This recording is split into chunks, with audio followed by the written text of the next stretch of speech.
성탄절 아침 아기 예수께 경배하는 여러분 모두에게 주의 은혜가 충만하기를 주의 이름으로 축원합니다. 여러분, 성탄절 하면 제일 먼저 어떤 이미지가 떠오릅니까? 아마도 평화일 것입니다. 예수님께서 탄생하신 곳은 누추하지만 평화로운 곳이었죠. 작은 마을 베들레헴, 그 가운데 후미진 마구간, 말구 위에 새근새근 잠들어 있는 아기의 모습, 오늘 본문 성경을 통해서 연상할 수 있죠. 평화 그 자체입니다. 그리고 제일 먼저 그 소식을 듣고 찾아온 방문자는 바로 마음이 순수하고 또 평화를 사랑하는 목자들이었습니다. 본문 성경을 읽으면서 그 광경을 마음속에 그려보십시오. 정말 평화로운 장면이 아닐 수 없습니다. 한밤중에 목자들이 천사를 만나서 예수님의 탄생 소식을 듣습니다. 천군 천사의 노래가 사방에 울려 퍼집니다. 문자 그대로 한 폭의 그림이죠. 그런데 소리가 없는 그림이 아니라 소리가 나는 그림입니다. 14절 같이 한번 읽겠습니다. 시작. 지극히 높은 곳에서는 하나님께 영광이요, 땅에서는 하나님이 기뻐하신 사람들 중에 평화로다. 아기 예수는 평화를 주러 오신 하나님의 아들이라는 거예요. 그런데 그 평화는 하나님이 기뻐하신 사람, 즉 택함 받은 하나님의 백성 그리스도인들에게 주어진다라는 사실입니다. 여기서 우리는 성탄절의 의미와 가치를 알 수 있습니다. 그런데 예수님이 주시는 평화가 과연 무엇인가 알지 못하고 또 받지도 못하고 누리지도 못하고 나누지도 못한다면 성탄절을 무의미할 것입니다. 성탄절을 수십 번 지내고 또 지낸다고 할지라도 아무런 소용이 없을 것입니다. 부디 이 시간 말씀을 통해 저와 여러분 마음속에, 그리고 우리의 가정과 범사, 더 나아가 온 세상에 참 평화가 가득하기를 주님의 이름으로 축원합니다. 어느 청년이 자신의 인생을 생각하다가 내가 일생 꼭 이루고 꼭 소유하고 싶은 것이 있다. 종이에다 하나하나 적어보았습니다. 건강, 지식, 명예, 사랑, 권력, 돈, 이렇게 적어 내려가다가 문득 존경하는 선생님이 떠올라서 그것을 가지고 찾아뵀습니다. 선생님, 이것 좀 보세요. 내가 일생 이런 것들을 추구하길 원합니다. 선생님이 들여다보더니 말했습니다. 그렇구만, 다 좋은 소원들이네. 그런데 한 가지 중요한 것을 빠뜨렸구먼. 그게 뭔가요? 그것은 바로 마음의 평화야. 청년은 큰 감명을 받았습니다. 맞아. 그 모든 것이 있다고 할지라도 마음의 평화가 없다면 행복할 수 없지, 소용이 없지. 그 일을 계기로 그 청년은 마음의 평화에 관한 책을 저술하게 되었고 그 책은 베스트셀러가 될 수 있었다는 이야기입니다. 모든 사람에게 가장 소중한 것은 눈에 보이지 않지만 정말 중요하고 가치 있는 평화라는 사실입니다.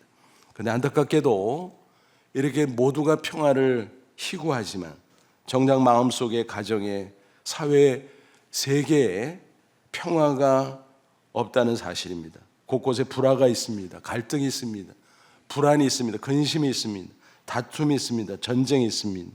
모든 사람이 평화를 소원하는데 현실은 왜 이럴까? 그것은 단 한 가지의 이유 때문입니다. 인간의 죄 때문입니다. 죄는 단절시키고 분리시킵니다. 평화는 본래 하나님에게 고유한 거예요. 하나님부터 흘러내려오는 것이다 라는 사실입니다. 그러므로 인간의 평화는 오직 하나님과 올바른 관계에서 유래하는 것입니다. 그런데 죄로 말미암아 그 관계가 끊어짐으로 평화가 주어지지 않는 것입니다. 사람과 사람의 평화도 마찬가지입니다. 하나님에서 흘러내려오는 평화가 각 사람을 통해서 흘러넘치고 서로 나눌 때 사람 사이에도 평화가 이루어지는 것입니다. 많은 사람이 이런 사실을 모르고 무언가를 무작정 많이 소유하면 저절로 평화롭겠지, 행복하겠지 생각합니다. 전혀 그렇지 않습니다. 세상 것은 우리에게 참 평화를 가져다 주지 못한다는 사실입니다. 예를 들어서 돈이 많으면 평화로울 거야. 정말 그럴까요? 전혀 그렇지 않은 경우가 많이 있습니다. 예를 들어서 조용하던 집안이 갑자기 돈이 엄청 생겼어요. 평화로워질까요? 오히려 갈등이 유발될 수 있습니다. 국가도 마찬가지입니다. 가난해서 평화롭지 않은가? 그건 아닌 것 같습니다. 서부 아프리카의 감비아라는 나라가 있죠. 그곳에 오래 사역하던 선교사님이 한 번은 이런 이야기를 하더라고요. 감비아와 그 바로 옆에 있는 시에라리온 두 나라를 비교해서 이야기했습니다. 겉보기에는 비슷합니다. 그런데 감비아는 평화로운 나라고 시에라리온 내전이 끊이지 않는 시끄럽고 불안한 나라라는 것입니다. 왜 그럴까? 감비아는 너무 가난해서 평화롭다는 것입니다. 역설적인 이야기죠. 반면 시에라리온은 다이아몬드가 나서 그 이권을 두고 수많은 부족과 수많은 정파들이 서로 다투고 내전이 끊임없이 벌어진다라고 하는 사실입니다. 그래서 그 다이아몬드를 블러드 다이아몬드, 피의 다이아몬드라고 부르게 됐다는 것입니다. 이처럼 돈이 좋을 때는 좋지만 때로는 아이러니하게도 평화를 깨뜨린다는 사실입니다. 권력도 마찬가지예요. 권력을 잡고 있으면 평화로울까?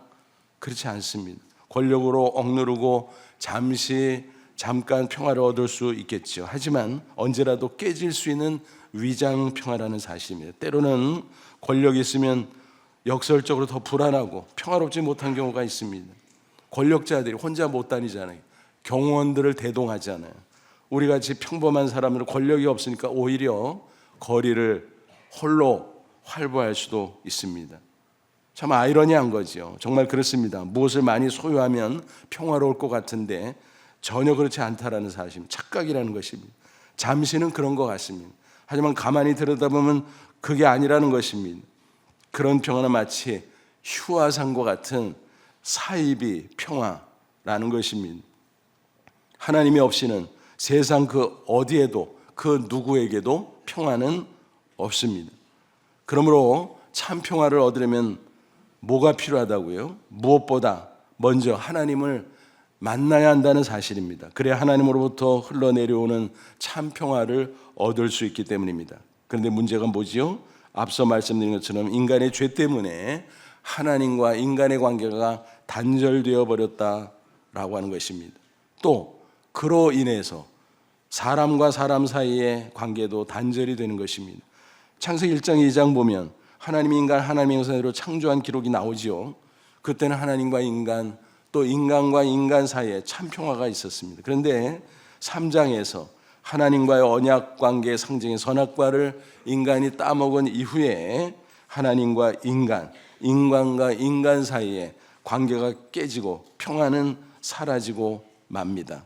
심지어 인간과 피조물 사이의 평화까지 사라지고 맙니다. 죄라고 하는 것이 이렇게 무서운 것입니다. 여러분, 그러면 그 죄 문제를 어떻게 해결할 수 있을까요? 오직 하나, 십자가로만 가능하다라고 하는 것입니다. 십자가는 하나님과 인간을 이어줍니다. 로마서 3장 25절은 증거합니다. 이 예수를 하나님이 그의 피로써 믿음으로 말미암아 화목제물로 세우셨으니 죄의 삭슨 사망, 반드시 피 흘림이 있어야 죄값을 치를 수 있다는 것입니다.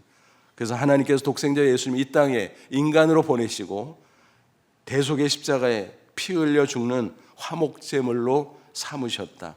그래서 하나님과 인간이 관계를 회복하게 된다는 것입니다. 그게 구원인 것입니다. 그리고 더 나아가 인간과 인간을 이어주죠. 에베소 2장 13, 14절 이제는 전에 멀리 있던 너희가 그리스도 예수 안에서 그리스도의 피로 가까워졌느니라. 그는 우리 화평이신지라. 둘로 하나를 만드사 중간에 막힌 담을 자기 육체로 하시고 인간과 인간 사이에 담이 있습니다. 그것도 죄의 결과입니다. 서로 경계하고 두려워하고 적대시하고.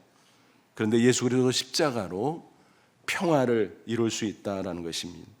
더 나아가 만물과 인간 사이에도 이어주죠. 골로새 1장 10절 그의 십자가 피로 화평을 이루사 만물고 땅에 있는 것들이나 하늘에 있는 것들을 그로 말미암아 자기와 화목해 되기를 기뻐하심이니 주께서 창조하셨을 당시에 그 참 평화를 십자가 대속의 은혜로 회복해 주신다는 사실입니다.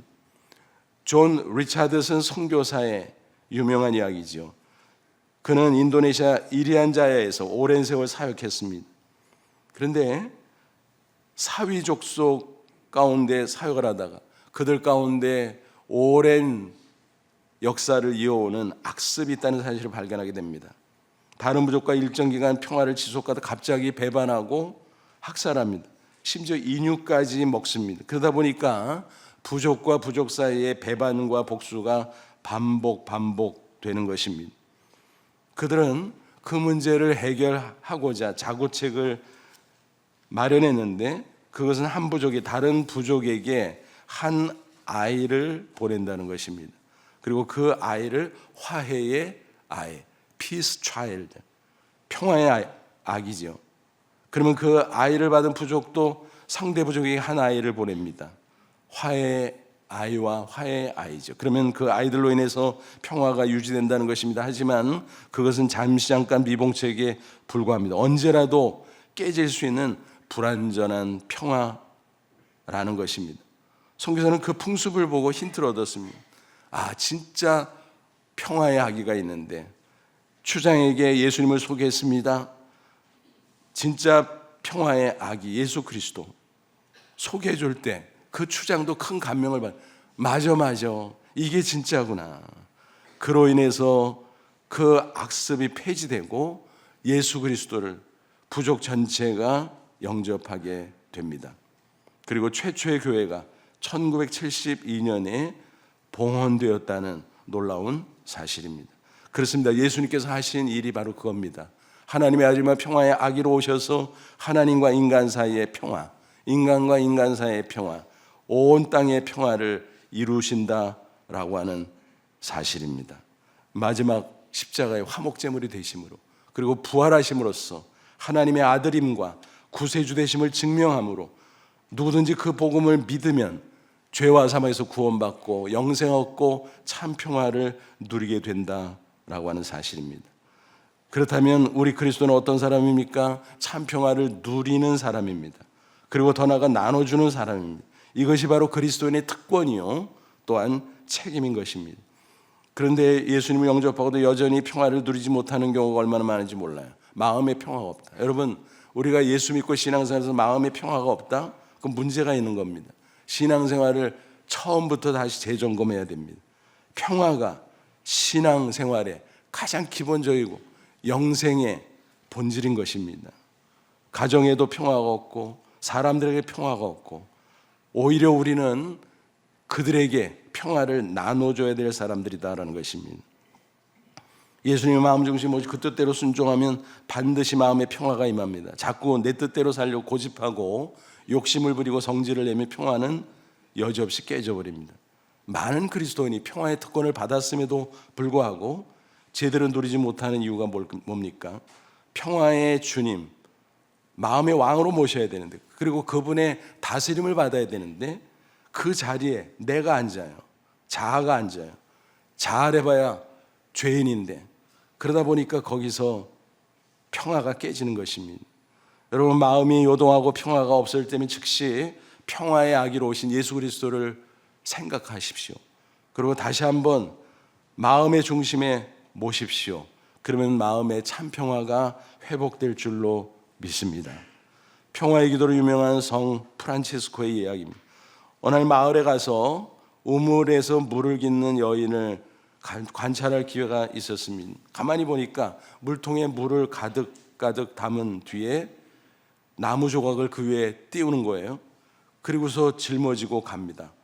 그래서 이상하다 싶어서 물었습니다. 아니 왜 나무 조각을 띄우는 거예요? 무거울 텐데. 그러지 않아도 물이 가득 차서 무거운데 왜 그러죠? 그래서 여인이 대답을 했습니다. 그냥 지고 가면 물통이 흔들 때마다 물이 출렁거리지요. 그래서 다 쏟아져 버려요.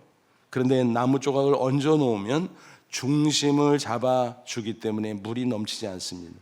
프란치스코는 무릎을 쳤습니다. 야, 맞아 그렇구나. 거기서 큰 깨달음을 얻었습니다. 마음이 동요되고 출렁일 때 그 중심에 예수 그리스도 십자가를 띄우면 되겠구나. 그렇습니다. 마음에 분노와 갈등과 걱정과 근심이 있을 때, 평화가 깨질 때 예수 그리스도 십자가를 그 중심에 모십시오. 그리고 용서와 사랑을 품으시기 바랍니다. 그러면 마음속에 주님의 참 평화가 충만 임할 줄로 믿습니다. 이처럼 마음의 평화가 임하면 육신의 건강도 좋아지죠. 왜냐하면 육신은 그릇이거든요. 그 안에 마음, 그 안에 참 평화, 육신의 건강도 좋아질 수 있다는 것입니다. 가정에도 평화가 임합니다. 범사에 형통함이 있습니다. 더 나아가 그런 사람들이 모여 사는 사회는 얼마나 평화롭게 되겠습니까? 따져보십시오. 우리 사회에 얼마나 많은 불화와 갈등이 있습니까? 정파 간에, 계층 간에, 지역 간에, 세대 간에 서로를 인정하고 대화하면 평화롭고 발전된 사회를 이룩할 수 있을 것 같은데 참 이상하지, 안타깝죠. 왜 그러나 생각해 보니까 이유는 단 하나, 각자의 마음속에 평화가 없어서 그렇습니다. 그 마음속에 죄가 또아리를 품고 있기 때문에 그렇습니다. 그러니까 서로 다투고 공격하고, 마음의 평화가 있는 사람은 전혀 그렇지 않습니다. 우리는 사람들의 마음속에 예수님의 평화가 임하도록 함께 기도해야 할 것입니다. 그래서 저와 여러분, 그리스도께서 주시는 참 평화를 누릴 뿐만이 아니라 평화를 나누는 사람이 될 수 있기를 주님의 이름으로 축원합니다. 그리스도를 본받아라는 기독교 명저가 있죠. 그 저자인 토마스 아켄피스, 그는 이런 말을 남겼습니다. 그리스도인이란 평화로운 자요, 또 평화를 만드는 사람이다. 자신이 평화를 누릴 뿐만 아니라 더 나아가 평화를 나눠주는 사람이 되어야 된다는 것입니다. 사도 바울은 이를 가리켜 그리스도의 대사라 그랬습니다. 우리는 그리스도의 대사야, 엠베세더, 천국의 대사라는 겁니다. 그리고 팔복 가운데 화평케 하는 자, 피스메이커, 우리 모든 그리스도인이 마땅히 그래야 한다고 말씀하고 있습니다. 우리가 비록 작은 자들이지만 삶의 현장에서 평화의 사신이 된다면 마치 작은 별처럼 우리가 함께 모여 캄캄한 밤하늘을 환하게 수놓듯 사방에 평화의 빛을 비출 수 있으리라 믿습니다. 가정에, 교회, 직장에, 사회, 온 세계에 평화를 나눠주는 사람이 될 수 있을 것입니다. 작은 자지만 그 복음 한마디로 위대한 일을 할 수 있다는 사실입니다. 여러분, 이 사명이 얼마나 큰지 몰라요. 실질적으로 작은 입술로 예수 그리스도의 평화를 전하면 하나님은 그 일을 통해서 큰 역사를 이룬다는 사실입니다. 어느 부인의 간증입니다. 예수 믿기 전에 생활이 윤택했어요. 그래서 너무 편하게 잘 살았는데 그만 간암에 걸렸어요. 투병을 하는 가운데 의사의 또 무서운 진단을 받아서 자칫 간암이 될 수 있습니다. 조심하십시오. 남편은 잘 나가는 사업가였습니다. 그래서 그런가 교만했는지 아픈 아내는 돌보지 않고 밖으로만 돌다가 바람까지 피웁니다. 부인이 얼마나 기가 막혔겠습니까? 자기는 병들어서 투병하는데 너무너무 억울했습니다. 게다가 아이들마저 공부는 안 하고 탈선하기 시작합니다. 죽고 싶었습니다. 그런데 죽기 싫었습니다. 아이러니하죠. 불면증까지 생겼습니다. 그러던 어느 날 옆집 아주머니가 전도를 합니다. 여보, 교회 갑시다. 교회 가서 하나님께 기도해야지. 그래야 살 수 있지. 그냥 이러고 있으면 어떡해. 처음에는 계속 거부했지만 아무런 길도 보이지 않던 그는 지푸라기라도 잡는 심정으로 따라 나서게 됩니다. 첫 예배 시간에 그의 마음이 녹았습니다. 야, 내가 하나님을 몰랐구나. 여기에 해답이 있는데. 그래서 신앙생활을 시작했습니다. 새신자 공부를 했습니다. 마침내 예수님을 나의 구주로 영접했습니다. 그의 마음속에 예수님의 참 평화가 임했습니다. 영생수가 샘물처럼 솟아났습니다. 사죄확신이고 마음에 평안과 담대함이 생겼습니다. 그러니까 마음이 넓어진 겁니다. 남편을 용서하게 됩니다. 아이들도 품고 하나님께 맡기고 기도하게 됩니다. 그러다 보니까 집안의 분위기가 달라졌어요. 그러면서 신기한 일이 벌어지기 시작합니다. 남편이 회개하고 돌아옵니다. 아이들도 달라집니다.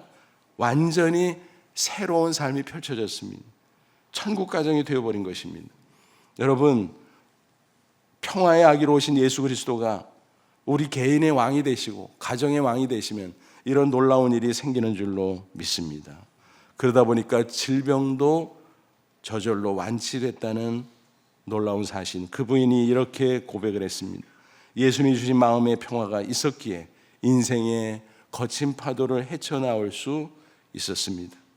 얼마나 놀라운 일입니까? 평화의 복음을 전한 그 단순한 일이 한 사람의 인생을 변화시켰어요. 더 나아가 가정을 변화시켰어요. 더 나아가 그 가정의 구성원들이 세상에 나가서 그들을 통해서 이루어진 일은 우리는 모르지만 하나님은 아실 것입니다. 그 영적 도덕적 영향력이 얼마나 널리 전파되겠습니까? 우리는 연약해도 평화의 아기로 오신 예수님과 십자가 복음을 전해 줄 수 있다면 이 놀라운 일이 얼마든지 일어날 수 있는 줄로 믿습니다. 그래서 우리가 복음을 전하는 것이고 또 선교를 하는 것입니다. 오늘 성탄절을 보내면서 우리 각자 마음속에 우리 각 가정에 그리스도의 참 평화가 임하기를 소원합니다. 더 나아가 우리 사회와 국가, 인류와 참 평화를 누릴 수 있도록 간절히 기도하고 우리가 이 평화의 복음을 증거할 수 있기를 바랍니다. 그래서 모쪼록 우리 마음으로부터 온 세상에 평화가 퍼져나가는 놀라운 기적의 역사가 넘쳐나기를 주님의 이름으로 축원합니다.